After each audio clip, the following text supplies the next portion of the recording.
काँग्रेसचे राष्ट्रीय अध्यक्ष मल्लिकार्जुन खरगे तिवशाला येऊन गेले आणि तिवशाच्या सभेमध्ये म्हटलं, सोयाबीनला 7,000 रुपये क्विंटल भाव देऊ।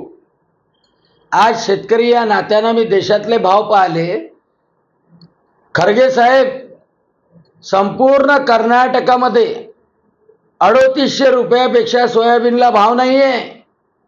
काँग्रेसचं सरकार आहे आणि तुमच्या गुलबर्ग्याच्या मंडीमध्ये फक्त 3800 रुपये क्विंटल भाव सोयाबीनला दिला जातोय आणि कर्नाटक सरकार खरेदी करत नाहीये।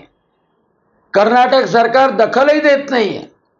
कर्नाटक सरकार भावांतर योजनाही राबवत नाहीये आणि म्हणून निवडणुकीमध्ये इथे येऊन या वयामध्ये तुम्ही खोटं बोलता, लोकांची फसवणूक करता आणि तिथे स्वतः आपल्या गावात 3800 रुपये भाव मिळतोय सोयाबीनला, तर तिथली चिंता करत नाही। तिथल्या काँग्रेसच्या मुख्यमंत्र्याला सांगा ना की तिथल्या शेतकऱ्यांना जसं देवेंद्र फडणवीसांनी 5,000 रुपये प्रति हेक्टर दिलं होतं, आता भावांतर योजना लागू केली, त्याप्रमाणे काहीतरी करायला सांगा ना। फक्त येऊन खोटं बोलायचं आणि लोकांना फसवायचं, शेतकऱ्यांना फसवायचं। कुठे 7,000 का नाही देत? तिथे काँग्रेसचं सरकार आहे ना, द्या ना 7,000।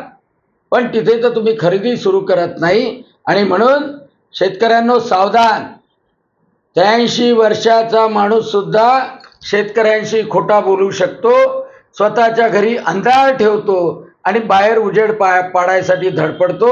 याच्यापासून सावधान राहा।